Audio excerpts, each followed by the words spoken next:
Pode chegar, a festa vai começar. Pode chegar, pra chegar quem quiser. Deixa a tristeza pra lá e traga o seu coração.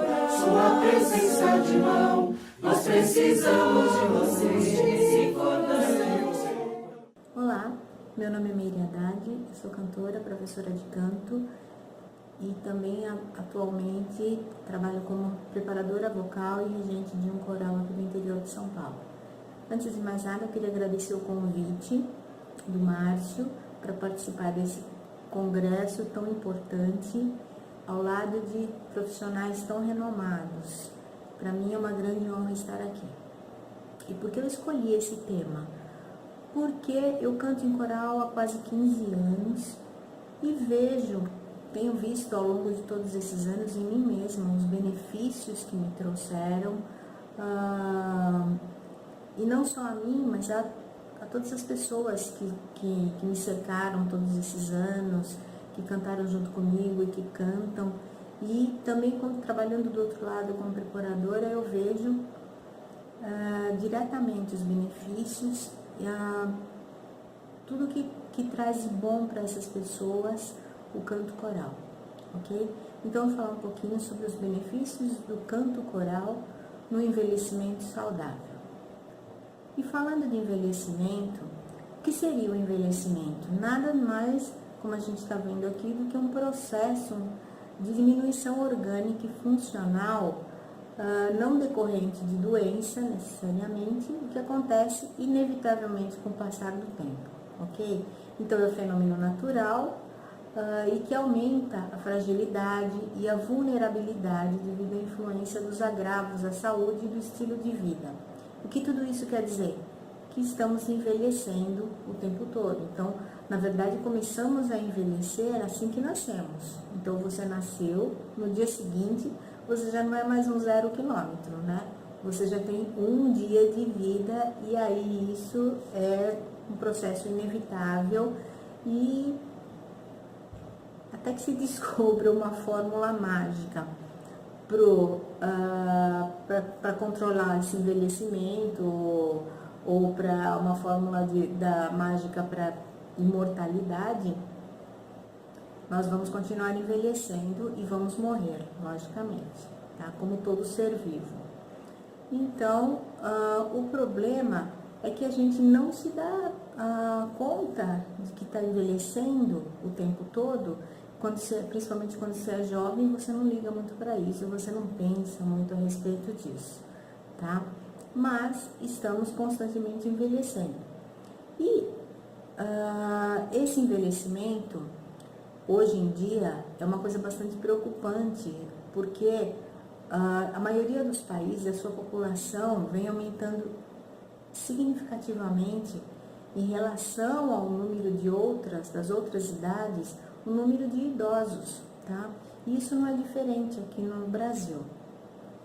Para você ter uma ideia, nos últimos 5 anos, a população de idosos acima de 65 anos aumentou 18%. Hoje, já são quase 30 milhões de pessoas acima de 65 anos aqui no Brasil.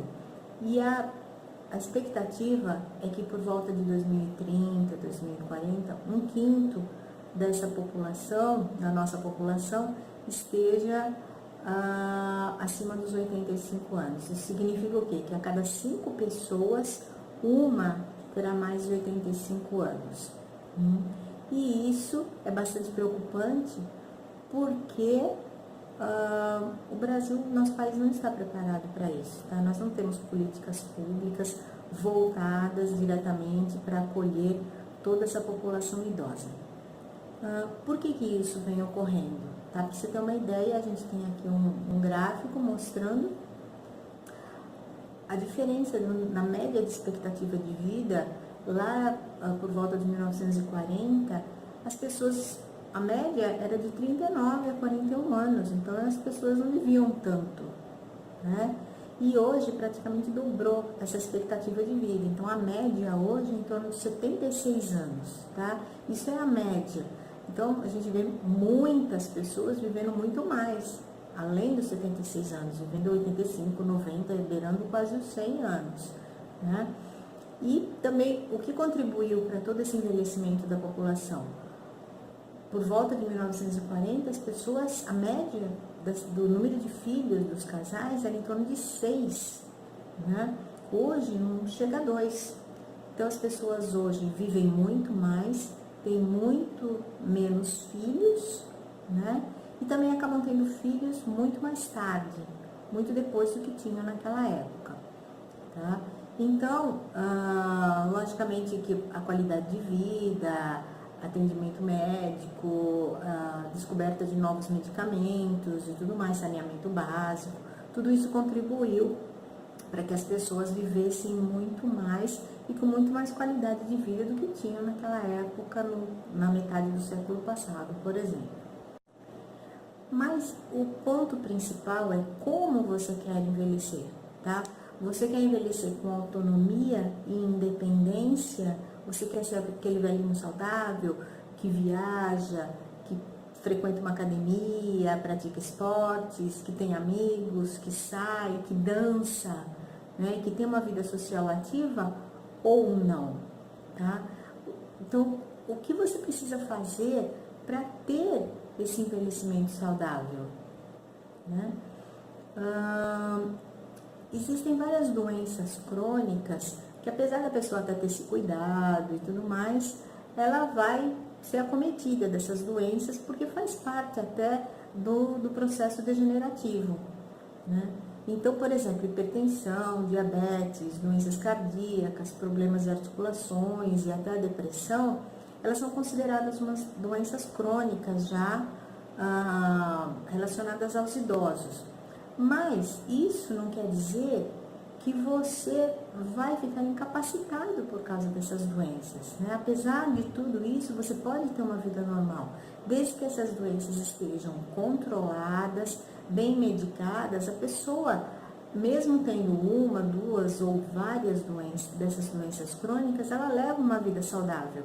Ela sai, ela viaja, ela passeia, ela pratica esportes e ela tem uma vida social ativa. Então, para a sociedade em si, para os governantes, ele é considerado um idoso saudável, tá? Apesar de ter essas doenças crônicas, mas ela leva uma vida social ativa, então ela é considerada um idoso saudável. Esse é o ponto principal. Agora, além dessas doenças crônicas, uma coisa bastante preocupante e que vem aumentando muito mundialmente a incidência das demências, né? Conhecida como demências, e uma delas, o mais preocupante, é o Alzheimer, tá? É uma doença que ainda hoje não se sabe, não se descobriu o porquê que ela ocorre e muito menos a cura para essa doença. E é uma doença bastante incapacitante no final do seu processo. Ela é uma doença neurodegenerativa, o que significa que ela vai destruindo os neurônios, as células do cérebro, e ela altera no seu processo as capacidades de memória, de atenção, de concentração, de linguagem, de pensamento, da fala e tudo mais. Ok? Um dado preocupante a respeito do Alzheimer é que, por exemplo, a partir dos 65 anos, a cada 5 anos de vida, dobra a probabilidade da pessoa ter Alzheimer. Então, uma pessoa de 70 anos, ela já tem o dobro de probabilidade de ter Alzheimer do que uma de 65 anos. E assim por diante, a cada 5 anos, essa probabilidade vai dobrando, certo? E pelos estudos, eles calculam que a partir dos 85 anos, a cada 2 pessoas, uma corre o risco de ter Alzheimer. Então, isso é bastante preocupante. E aqui a gente tem um pouquinho a respeito da progressão dessa doença no cérebro. Como a gente vê, no primeiro estágio, no estágio inicial, você começa a ter, assim, alguns problemas de memória, e o seu pensamento fica um pouco comprometido, você fica um pouco assim, as coisas ficam um pouco emaranhadas para você, então, mas isso tudo não chega a comprometer a qualidade de vida da pessoa. E muitas vezes acontece quando a pessoa ainda é jovem, ainda está numa meia-idade, porque esse processo, esse primeiro estágio do Alzheimer, ele pode durar 20 anos. Então, às vezes a pessoa está ainda com 40 anos, mais ou menos, e já tem assim alguns lapsos, momentos de esquecimento, de troca, de confusões e tal, e ela não se dá conta de que isso já pode ser um primeiro estágio do Alzheimer. E ela vai levando isso como casos isolados e não se preocupa muito com isso. Só que quando chega lá na frente, esse Alzheimer ele já começa a tomar mais partes do cérebro. E esse estágio já passa a ser um estágio leve a moderado, como a gente vê aqui, e ele já é um período que dura um pouco menos. Então vai durar de 2 a 10 anos, por aí no máximo. E aí já vai causar mais confusão, dificuldade para lidar com dinheiro, por exemplo, para a pessoa se expressar e se organizar. Então, e várias regiões, como por exemplo da fala, da compreensão, da percepção, tá? A pessoa começa a confundir objetos, confundir nomes das pessoas, troca as coisas, fica meio confusa. E ela já está no segundo estágio do Alzheimer. E aí, nós temos aqui o terceiro estágio, que é o estágio mais grave da doença, que aí ele é muito mais rápido, ele pode durar de 1 a 5 anos, e ele já comprometeu quase todo o cérebro, como a gente vê aqui. E aí, nesse momento, a pessoa já perde a capacidade de se comunicar, já não reconhece mais as pessoas que estão próximas a ela, como familiares, amigos, e muito menos consegue cuidar de si mesma. Então, essa pessoa esquece de se alimentar, por exemplo, esquece hábito de higienes, né? Coisas básicas do dia a dia, assim, cotidianas, que você faz normalmente, a pessoa começa a se esquecer, já não se lembra mais como fazer isso. E aí ela se torna totalmente dependente, né? E perde totalmente a sua independência e a sua autonomia. Então, mas o que a gente pode fazer para minimizar os efeitos do envelhecimento? Lógico, todo mundo sabe, uma alimentação saudável, rica em todos os nutrientes, balanceada, bem distribuída, né? Comer nos horários corretos, uma boa noite de sono para que você possa repor as suas energias, o seu cérebro descansar de todas aquelas atividades durante o dia, e a prática de esportes, que é essencial para você manter o seu corpo, o tônus do corpo, para você se manter saudável e com energia para o dia a dia, certo? Mas como manter exatamente o cérebro funcionando, né? Porque tudo isso vai ajudar. Mas, apesar disso tudo, pode ser que você fique com o seu cérebro comprometido com o Alzheimer. Então, o que devemos fazer para manter o nosso cérebro em funcionamento e saudável? Aprender, tá? Então, a fórmula mágica para isso, na verdade, é o aprendizado. Se estivermos constantemente aprendendo alguma coisa nova, o cérebro vai criando. Toda vez que aprendemos alguma coisa nova, ele cria novas conexões entre os neurônios. E isso faz com que o cérebro esteja ativo o tempo todo, certo? Mas não vale assim, você aprendeu a tocar um instrumento, por exemplo, e fica só repetindo aquela mesma música, só aquilo. Não, você tem que aprender coisas novas mesmo o tempo todo. Então, se eu toco um instrumento, eu vou aprender músicas novas sempre estimulando um aprendizado, tá? Qualquer que seja ele. Então, não pode você aprendeu a fazer um tricô, um crochê e você fica repetindo aquele mesmo ponto o tempo inteiro. Isso não vale, porque daí você não estimula essa criação de novas conexões entre os neurônios. Então, você tem que estar estimulando o seu cérebro com novos aprendizados o tempo todo. Então, ali como a gente vê, estudar, ler, desenvolver novas habilidades, até conviver com pessoas diferentes, porque elas trazem novas sensações para a pessoa, e com essa convivência você conversa, você se anima, você participa de várias coisas, e tudo isso vai ajudar nessas novas conexões entre as células. E uma dessas coisas é a música. Na verdade, a música é o melhor recurso para desenvolver essas novas conexões. E a gente vai ver por que agora. Então, por que a música tem um efeito tão benéfico no nosso cérebro, tá? Porque o nosso cérebro, ele é composto de 2 hemisférios. Então, nós temos o hemisfério esquerdo e o hemisfério direito. Aqui, como a gente vê, o hemisfério esquerdo, ele é responsável mais pela parte da lógica, do raciocínio, dos números e da linguagem também. E o hemisfério direito é mais ligado à criatividade, tá? A funções mais intuitivas e mais imaginativas. O que acontece quando ouvimos uma música, ou quando tocamos um instrumento, ou cantamos? Enquanto o nosso lado direito está nos fazendo imaginar e buscar memórias relacionadas a essa música e faz as nossas emoções aflorarem, o lado esquerdo, ele está analisando a música nesse momento. Então, pensando no ritmo da música, que é uma coisa extremamente ligada à matemática, divisão de tempos e tudo mais. Você está pensando qual o significado dessa letra. Ou se você está cantando, você está lembrando da letra o tempo todo para poder cantar essa música, né?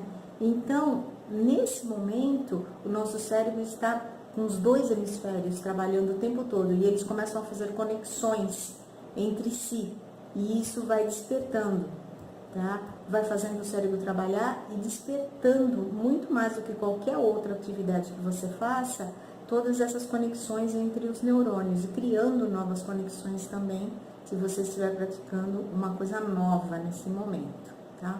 Então, a gente tem aqui algumas partes do cérebro que são ativadas com a música, como a análise e a percepção auditiva, que também você vai estar ali estimulando nesse momento.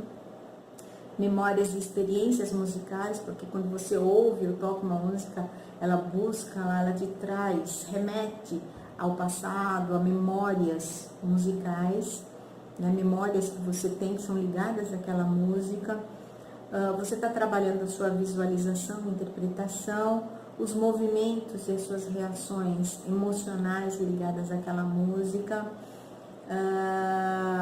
a sua coordenação motora, no caso, se você estiver, por exemplo, tocando um instrumento, ou estiver dançando também, ou cantando, então você está estimulando a sua coordenação motora. E o seu comportamento, a sua expressividade, e formas de você tomar decisões nesse momento que você estiver fazendo alguma coisa. E tudo isso estimula o seu cérebro e ajuda a produzir novas conexões entre eles. Então aqui a gente vê que a música, por todo esse processo, ela é muito utilizada como parte do tratamento de várias doenças, tá? Porque ela atua com uma função coletiva. Ela envolve as pessoas, ela contagia.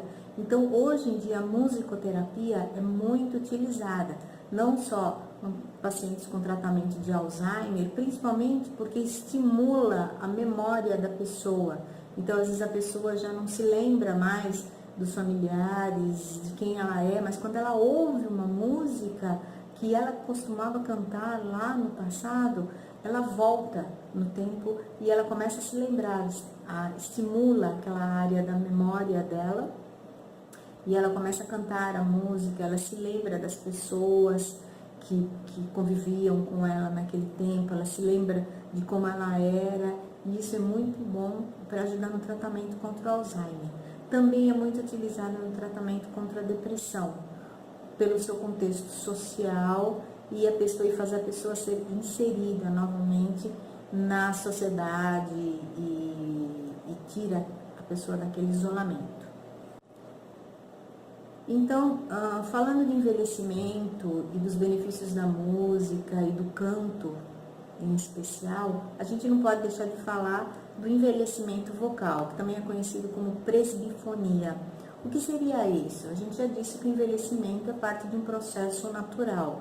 Então, por mais que você se cuide, que você tente driblar a ação do tempo, você pode fazer uma plástica, você pode usar maquiagem, você pode pintar o seu cabelo, ou fazer tratamentos cosméticos, tudo mais. Tudo você pode fazer para tentar minimizar os efeitos do tempo. Mas, apesar disso tudo, os seus órgãos internamente, eles estão envelhecendo também. Então, eles têm a sua idade real. Se você é uma pessoa de 60 anos, que não aparenta ter 60 anos, mas internamente todos os seus órgãos têm 60 anos. E eles já sofreram o desgaste natural de uma pessoa que já viveu 60 anos. E isso é muito comum e a gente vê, é muito visível com o envelhecimento vocal. Porque é muito comum você ver pessoas idosas que já têm certa dificuldade para falar, a voz fica trêmula, fraca, com menos potência, apresenta falhas vocais, a pessoa fica a sua tessitura fica menor, ela tem dificuldades respiratórias para falar também, ela se cansa muito fácil, então ela não consegue falar frases longas, né? Então, se ela já tem um pouco da sua memória afetada, ela não se lembra muito bem das palavras. Como todo o seu aparelho, não só o seu aparelho fonador internamente, mas aqui também toda essa parte está um pouco mais, está envelhecida, e com esse envelhecimento todos esses órgãos vão ficando mais flácidos, perde a tonicidade, então a pessoa não consegue articular muito bem as palavras mais, fala devagar e ainda não consegue articular, tem uma dicção meio comprometida. Tudo isso faz parte desse envelhecimento vocal ou presbifonia. E o que a gente pode fazer para tentar minimizar os efeitos desse envelhecimento vocal? Como a gente faz para contribuir para que isso não ocorra? É muito comum a gente ver vários cantores aí, como por exemplo outro dia a Ângela Maria, que faleceu agora há pouco tempo, e cantou, já estava com uma idade avançada, mas estava cantando ativamente. O Charles Aznavour, por exemplo, se vocês virem um vídeo da Ella Fitzgerald, por exemplo, ela já tem um vídeo que ela aparece, já foi receber um prêmio, ela já parece já tá bem velhinha, bem debilitada, doente, magrinha e tudo, quase cega, mas ela chega assim, sendo carregada até, amparada até o palco, e aí quando ela começa a cantar, ela se transforma, ela tem aquela voz forte, ainda potente, quase como quando ela era jovem. Por que isso? Porque ela praticou, ela exercitou a vida toda a sua voz, tá? Então, todos os componentes do nosso aparelho fonador, então, ele tem muitos músculos ali. Então, é como se você fosse numa academia e praticasse sempre, regularmente, os seus músculos numa academia, eles vão se manter com uma certa tonicidade. É a mesma coisa. Se você utiliza bastante todo o seu aparelho fonador e pratica bastante exercícios com ele, o que acontece? Ele não vai sofrer esses efeitos do envelhecimento, ele vai se manter saudável e não vão ficar flácidos esses órgãos todos que pertencem ao aparelho. Não só do aparelho fonador, mas também quando você canta, por exemplo, você está trabalhando o seu aparelho respiratório, porque você precisa ter uma respiração especial para o canto. Então, você utiliza bastante o seu aparelho respiratório e também o seu aparelho auditivo. Então, você vai evitar o envelhecimento do seu aparelho respiratório, do seu aparelho auditivo e do seu aparelho fonador. Isso é muito importante. Então, aqui nós temos os benefícios do canto coral. Ele melhora a qualidade vocal, porque você vai praticar bastante. Tem um aumento na sua capacidade respiratória pelos exercícios. Melhora a articulação, a dicção, a velocidade da fala. Pela prática, você tem que cantar, às vezes, músicas muito rápidas. E por que a articulação? Porque você faz exercícios, você pratica, você tem vocalizes, né? Então, tudo isso estimula todos os seus órgãos, todo o seu aparelho. melhora a sua postura também, porque você não fica aquele velhinho, curvadinho, você tem que ter uma certa postura para cantar.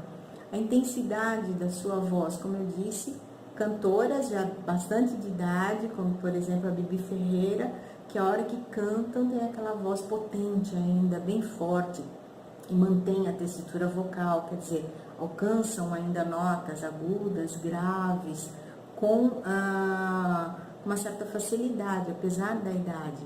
E desenvolve também a escuta, como eu disse, se você canta num coro, você tem que prestar atenção nas outras vozes, você ouve também a sua voz, a voz do seu naipe, e tudo isso ajuda você a desenvolver a sua escuta e prevenir o envelhecimento do seu aparelho auditivo, tá? Além de tudo isso, o canto coral, ele traz um benefício social para a pessoa. Como a gente disse lá no começo, um grande problema dos idosos é a solidão. Então, quando você canta num grupo, esse grupo acaba se tornando uma família para você. Então, esse grupo tem uma função social incrível, tá? Aquele velhinho que estava lá, solitário, triste, ele começa a ter um objetivo de novo na vida, porque ele vai cantar, ele vai se expressar, ele vai se sentir feliz com isso, ele vai se sentir inserido naquele grupo, na sociedade, se sentir uma pessoa importante. Então, tudo isso contribui para essa pessoa, como por exemplo,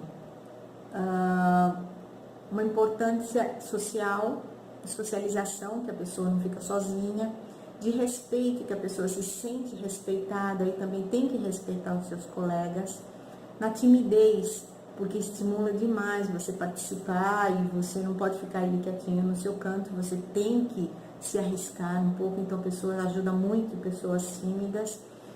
Então, na convivência com outras pessoas, melhora a memória e a coordenação motora, como a gente já diz, você tem que praticar, você tem que cantar, você tem que decorar as letras, a música. Muitas vezes, corais você dança, você se mexe, você pratica exercícios de ritmo, então tudo isso estimula a sua coordenação motora. Aumenta a concentração, lógico, porque você tem que estar atento a tudo que está acontecendo, o momento que você entra, quando que você começa a cantar, quando o outro começa a cantar, ouvir o regente. Então, estimula a sua concentração, eleva a autoestima, porque a pessoa se sente, volta a se sentir uma pessoa importante, ajuda a controlar as emoções. Isso também está ligado muito à ansiedade. Muitas vezes o idoso, às vezes vive sozinho ou vive numa casa de repouso, ele fica muito ansioso pela visita dos parentes, dos filhos, que às vezes quase nunca vão. Então, tudo isso vai diminuir essa ansiedade e vai ajudar essa pessoa a controlar mais as suas emoções. E com tudo isso, acaba evitando quadros de depressão, que são muito comuns em idosos, tá? Quando você canta, a música, ela ajuda a liberar no cérebro um hormônio chamado dopamina, que ele é responsável por aquela sensação de bem-estar, de felicidade. Então, a pessoa se sente muito melhor, se sente feliz e isso ajuda bastante a diminuir quadros de depressão, ok?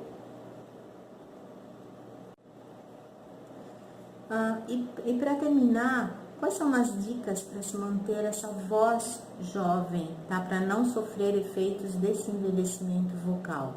Lógico, uma boa alimentação, como a gente já falou, hidratação é fundamental, a gente sabe que todo mundo deve tomar pelo menos 2 litros de água por dia, mas essa hidratação ela vai agir diretamente no seu aparelho fonador, evitar ressecamento das pregas vocais e vai te ajudar bastante. Não fumar, logicamente, porque todos os componentes do cigarro, que são tóxicos e cancerígenos, eles vão agredir diretamente todo o seu aparelho, então compromete língua, boca, laringe, faringe e pulmões e tudo. né? Então, fumar não é uma boa coisa, aliás, fumar não é bom em momento algum, né? Praticar regularmente atividades físicas, que a gente já falou, isso é fundamental para todas as idades. Evitar bebidas alcoólicas em excesso, porque também são substâncias, o álcool ele é agressivo a todos os órgãos internos, né?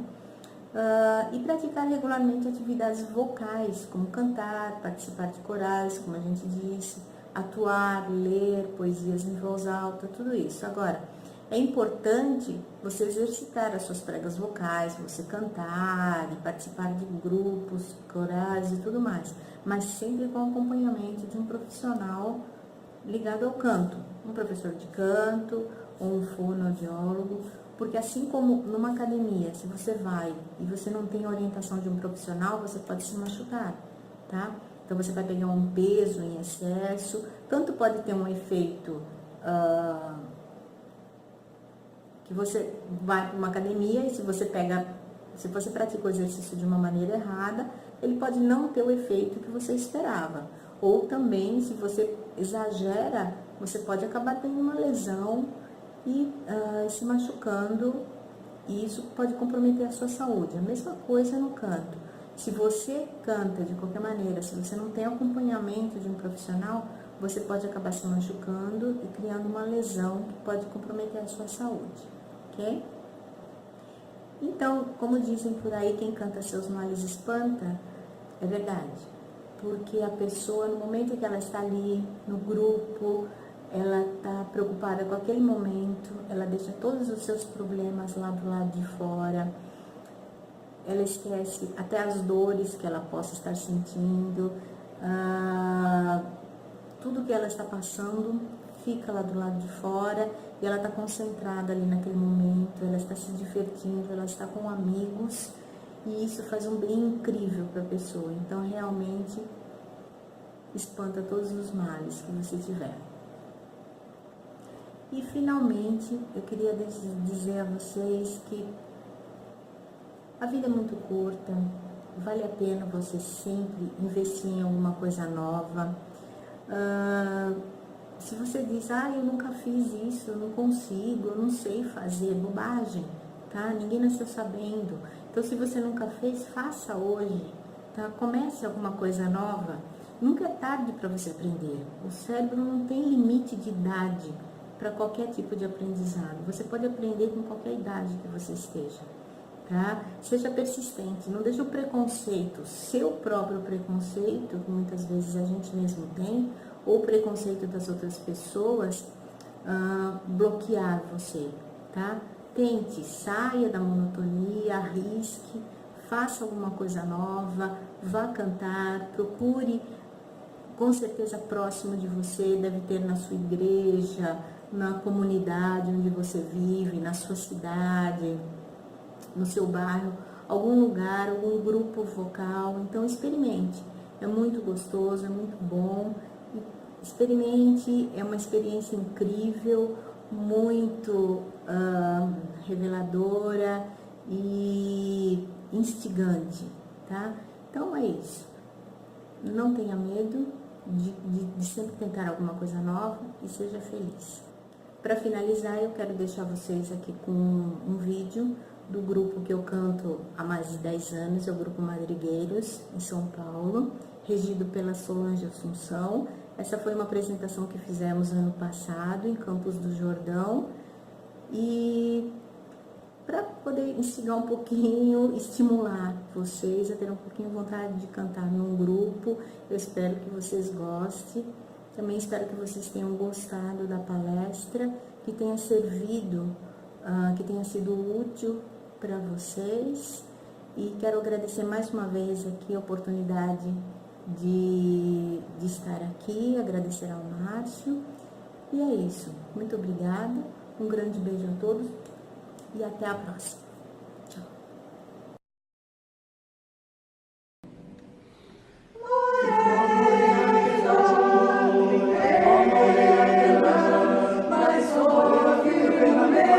Lamento, morena,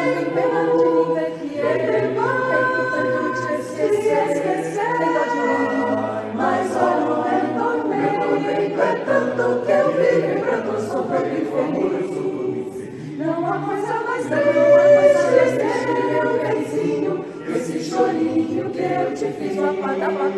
Esse chorinho que eu te fiz. Sabadabadaba, sabadabadaba, sabadabadaba, sabadabadaba, sabadabadaba. Sabadabadaba, sabadabadaba, sabadabadaba, sabadabadaba, sabadabadaba.